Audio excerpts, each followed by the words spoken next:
Train the muscles, not the joints.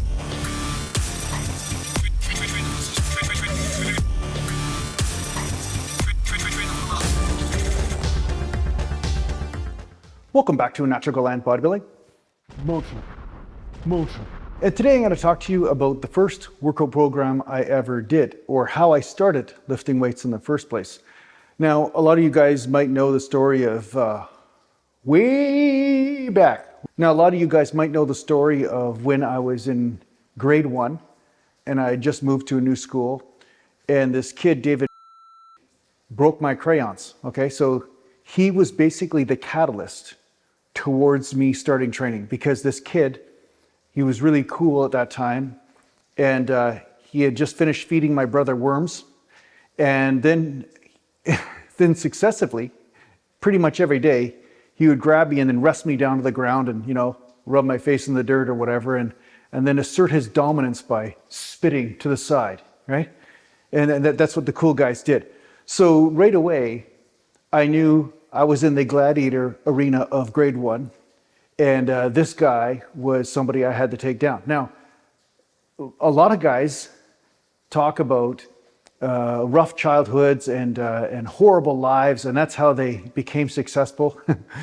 I had a good life. I had good parents. I had a lot of good influences anyway, you could say.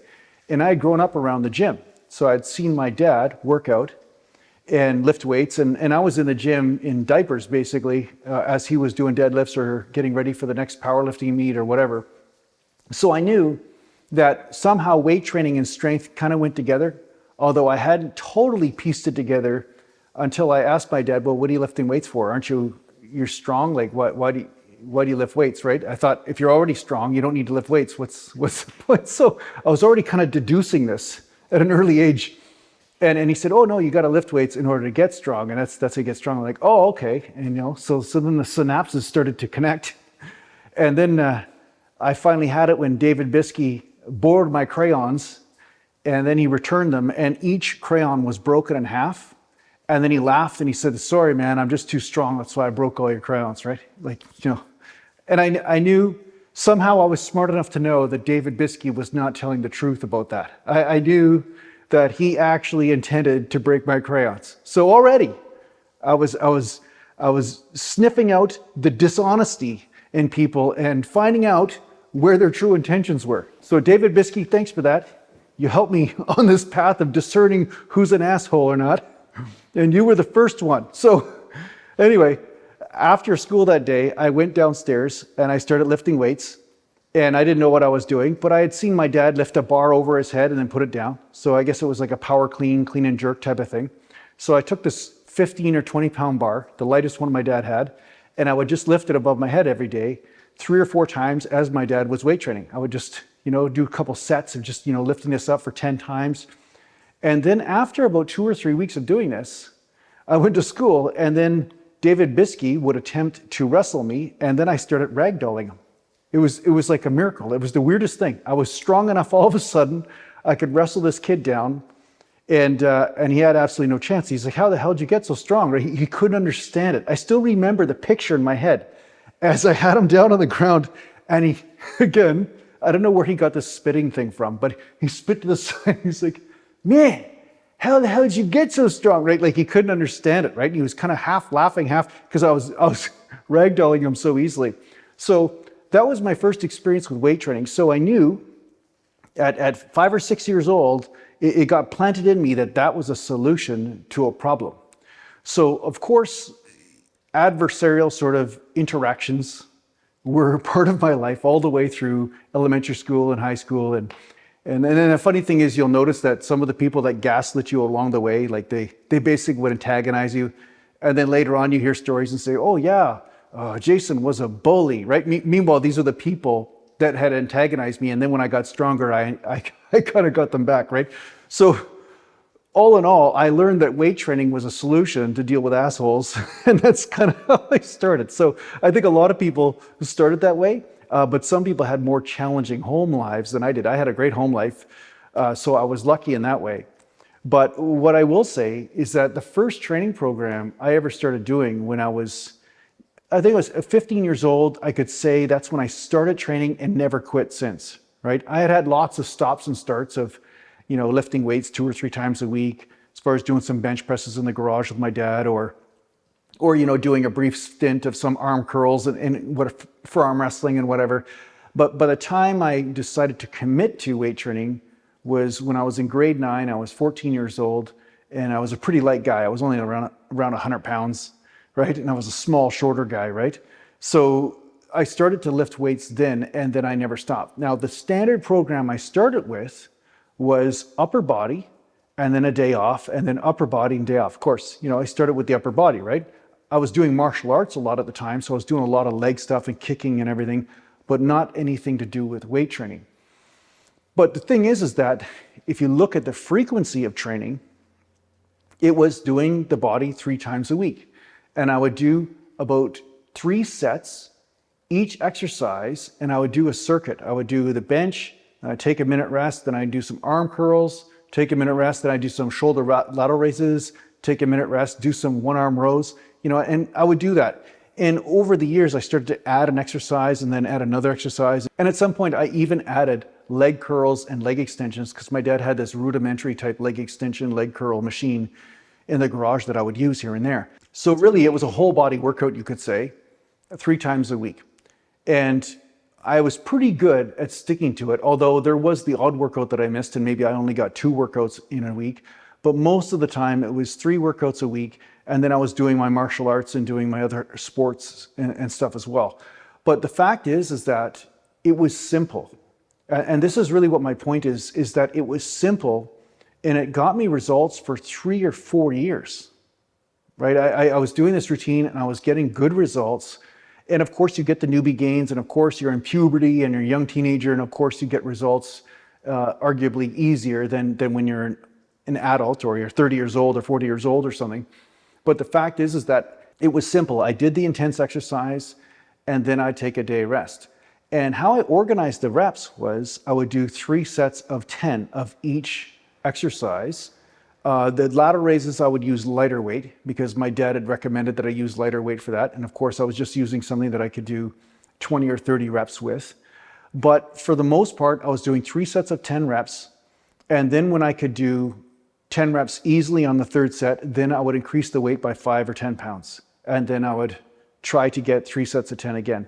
And that was a great way to escalate the intensity, but at the same time, not do what I see a lot of guys doing now, where they get obsessed with doing the 2 rep sets and 3 rep sets and delude themselves into thinking they've gotten stronger. Meanwhile, what they've done is refine the groove of the workout, but they also pounded the crap out of their joints in the process. And this is the other learning curve I had. When I used to have people come over to the house, some guys in my class, they started noticing I was putting on size. I had the best arms in the school. I could do the most push-ups, the most chin-ups.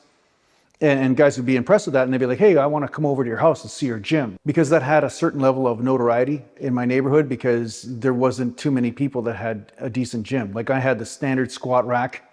I had real York plates. This was all my dad's doing, right? My dad orchestrated this entire thing. It's almost like he like laid the foundation for me to be able to take training seriously. Where the other kids, they had those old concrete weights, and the concrete was falling out of the things, and the bars were rusting. I didn't have that. I had a great setup, right? So kids would come over, and some of them would stick around and train with me for a period of time. And of course, the first thing they want to do is 4 rep sets, 3 rep sets, and they do the pyramid system, right? Where they would warm up for a few sets, and then they'd start progressively going into the heavier weight and see if they could beat their reps the last time they had lifted a heavy weight. And like I said, they were in the 2 rep range or 3 rep range, trying to consistently always beat that. And of course, each one of them, every one of them that came and did that would get injured after 2 or 3 weeks of training. Some of them could do it for longer, but for the most part, they ended up getting a shoulder tweak or some sort of weird bursitis or something where they couldn't train for a while and they had to take some time off. And a lot of times they never came back and trained at all. They were permanently, let's just say, discouraged, and they didn't want to keep training. Where I was doing the 10 rep sets, and then once in a while I would test my 1 rep max, or I would test how many reps I could get with a heavier weight, and meaning I'd be around 5 reps or something. But that was few and far between. For the most part, I just stuck to the system of 3 sets of 10, and then when I could do that easily, then I'd raise the weight. And this resulted in great benefits, right? I started to develop a physique, and I started to establish a foundation that then I could start moving into, one could say, more advanced techniques or different types of training. But that was really how it started. And then how I started bringing leg training into my workouts, right? And this, we always have these catalyst moments, right? Where people, motivate us to do things. I remember there was this girl, her name was Jody Retzlaff. I don't know if she'll probably never see this, but I remember I was walking down the hall in grade 10 and I had a great upper body, like my physique was good. I was a small guy, but I had great arms and stuff. And so I was known as that guy, right? And I think this was the end of grade 10 or grade 11. And basically she said, it's so funny, like in this woke day and age now, you'd never be able to get away with this. But anyway, she called down the hallway and she goes, "Jason has no ass," right? Because I was wearing these jeans and, I had smaller legs compared to my upper body at the time. And she's like, "Jason has no ass." And I'm like, okay, that's fucking it. Tomorrow I'm going to start doing some squats, right? So then I got in the garage with my, bar aside, and then I slowly started moving my way up into squatting. And of course now, people look at me and they're like, "Man, you got a big ass." Like, so I conquered that obstacle, but where it started was that I had such a small ass that, that some girls making fun of me. So anyway, I started to incorporate squats every second day, right? So the days in between my upper body, I would do 3 or 4 sets of squats, and then I'd go back and forth, upper body, lower body, upper body, lower body, and then that's how I do my training. And of course, then eventually I heard about the different types of split systems from, Muscle Mags and Muscle Fitness and all this, and then I started playing around with that. But the truth is that the simple program of just doing this, taking a day or 2 off, and then doing that, and just easing myself up in the weight, that produced a great consistent result with no injuries. And that's really the thing that I want to point towards, is that you want to get results, of course, but if you're going too much with the stimulation, like saying doing way too much volume or way too much weight, what happens is that you just give yourself way too much stimulation so that you break the body instead of just stimulate it into growth.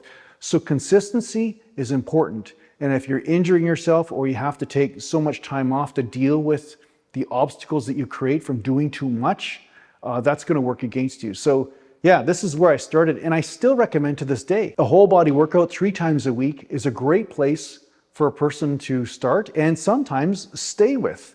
Sometimes that can be a great way of training, especially if you're doing jobs on the side or you have a physical job or a physical lifestyle. Then lifting weights 3 times a week, but doing conservative amounts of volume and staying with a certain weight. And then once you can do 3 sets of a certain rep range, then you raise up the weight. But that way you're ensuring that your body can actually handle that type of stimulation instead of just pushing it to the max for 1 or 2 sets and possibly breaking something. So yeah, if you're looking for a place to start, this is a great place to start for training. And that's what worked for me for several years. And sometimes I find myself still going back to that sort of thing. And this is kind of where the 2-day split came from. This is part of the influence. I split my body into 2 days, and then I alternate back and forth, and then I take 2 days off a week or so. So basically, I'm getting 5 days of training in. Some body parts are getting in twice, and some body parts are getting in 3 times a week. But at the same time, I find it gives me enough recovery time. And at the same time, I stay in shape. So I feel like the blood's always flowing, so it feels like my body's always ready and raring to go. So anyway, I hope this helps out in your training, guys. Thanks a lot for watching. And I hope you don't have any David Biskies in your life. Thanks a lot for watching. And if you need to get hold of me, just go to naturalgalantbodybuilding.com. And thanks to the page supporters, and take care for now. Mountain.